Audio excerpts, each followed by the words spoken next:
Is the fork. Choose your path. Just know, I chose my own fate. I drove by the fork in the road and went straight. Sean J.Z. Carter. Our team includes Nicole Shutton, Corey Brinkmeyer, myself, Mohammed Traore, and Robert Niles. We're a team of business owners, web designers, avid self-learners, high school teacher. And we also have Robert Niles here is a mathematics teacher that uses project-based learning. So we found that students aren't being taught how to apply what they're learning to revenue-generating opportunities and in an engaging way. 60% of our survey respondents said they learn best by doing. 98% said they would support a method of learning that was monetized. So when looking at the data, we found that our value prop was essentially solidified. And this prop being that creating a program that incentivizes students to learn how to participate in the digital economy. So this would be done by focusing on a project-based curriculum in which the students are able to create final deliverables that they themselves have the ability to use. So even though this project is new for us, this is not a new concept in education, going back to even before the 1980s. In 1982, a study was completed over 15 years with 13,000 students in 1,000 classrooms. And it showed that students that were performing in activity-based programs did 20% better or scored 20% higher than those that were in traditional sit-in-your-seat classrooms. More recently, the Association for Career and Technical Education, which is what I'm a part of, also showed that 81% of high school dropouts said that had they had some real-world learning experiences and application, it probably would have kept them in school longer. Our program looks like this. It's a simple 3-step program that is based on a subscription model. Motivated students create an account to sell their unique product.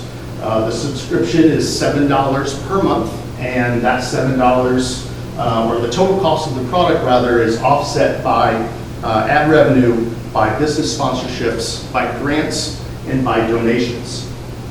Next, once the students get logged in, they're guided through a series of video and text modules that allow them to learn new skills and practice them in a sandbox type form.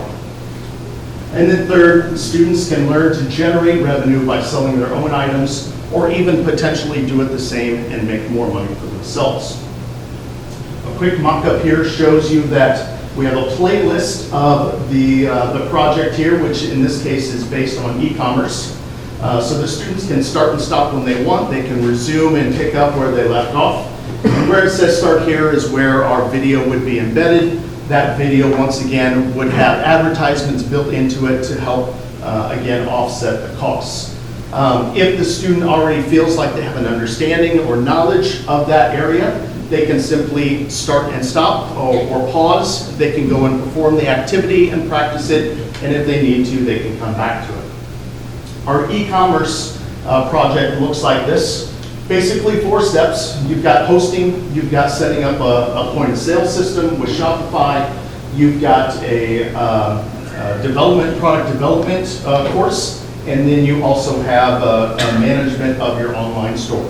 By going through these steps, it would allow students to better understand web design basics, computer programming concepts, digital content creation, project management, and financial education. Let's look at the customer segments for the Fork. We're focused on students who are 13 to 18 years old and who prefer to learn by doing. We're marketing to schools and alternative schools, as well as community centers, youth centers, and parents. When we did our survey, we had a substantial buy-in from parents They were our largest set of survey respondents. This shows the percentage of our survey respondents. The largest group is the 35 to 44 group, 31.7%. The next two largest in percentage were 25 to 34 and 45 to 54 at 19% each. One of our takeaways from the survey, respondents were asked about their positive and negative school experiences. The positive experiences were centered around relationships and group activities, such as sports and clubs, or areas where they learned leadership. Learning was not mentioned. Negative school experiences focused on poor teachers and classroom habits, with a focus on grading rather than learning. A second takeaway, our question was, what do you wish you had learned in school? 53% responded with some version of a life skill, including personal finance, taxes, or ways to make money. A third takeaway, how would you have liked to learn this? 52% responded with a project-based learning approach. Only 12% responded with a focus that included taking tests. So going forward, we see that technology is changing at an unprecedented pace.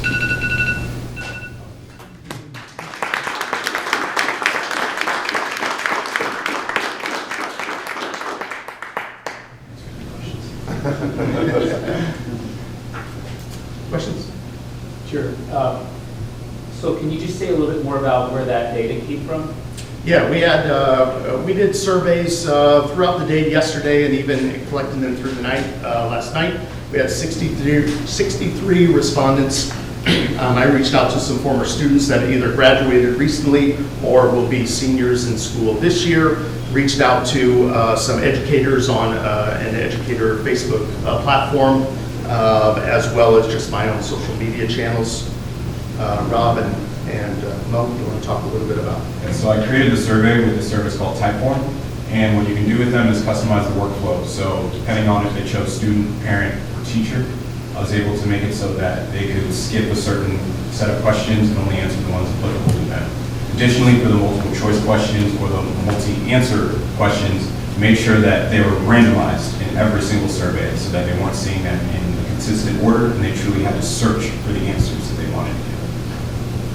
And I would also comment that the ones where we asked them about their positive and negative experiences, those were open-ended, so they could answer however they wanted. So I appreciate the work going into this. I've done research on this topic as well, so I know it's a very important area.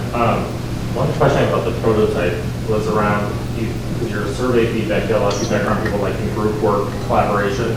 So how does that work within the prototype? It looked like it was individual. You built something, but how do they collaborate and do the teamwork side of things? Is that part of your offering? So that's the one thing with really marketing community centers and youth centers. So a lot of these places, you might have some school districts that are able to give students computers. In other cases, you have students that don't have them or may not have access to the internet. However, if you can get computers within community centers or youth centers, you're more than likely going to end up with more students doing these projects in groups. But in almost every case, you are going to see students asking each other. You see them sharing their TikTok videos with each other, their Instagram posts with each other. Anything that more students are working on, they tend to consistently talk about with one another. Great. So in terms of content, where is your content coming from? In your videos and your assessment and your learning program? Are you guys writing the content? I would create the first set of content in terms of Wix and Shopify and also designing and managing your store. So I've created over 15 of these websites in the last year.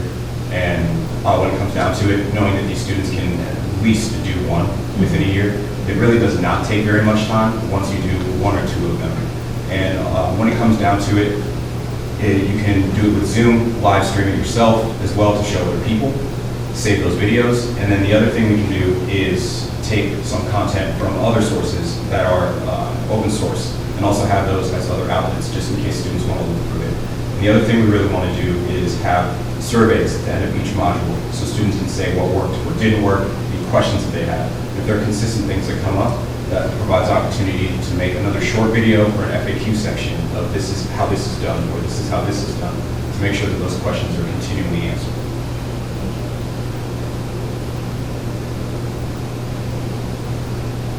Have you considered in your business model taking a small percentage of the revenue generated by the businesses that came out of this? Well, the thing with it is that, so some of these students won't have an opportunity to open a store by not having the money.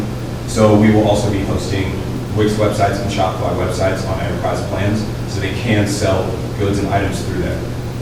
And then at that time, we just don't see a need to actually have that happen, because we can insert Google Ads in there as well if we'd like to gain revenue from there. And then when it comes to businesses as well in the area,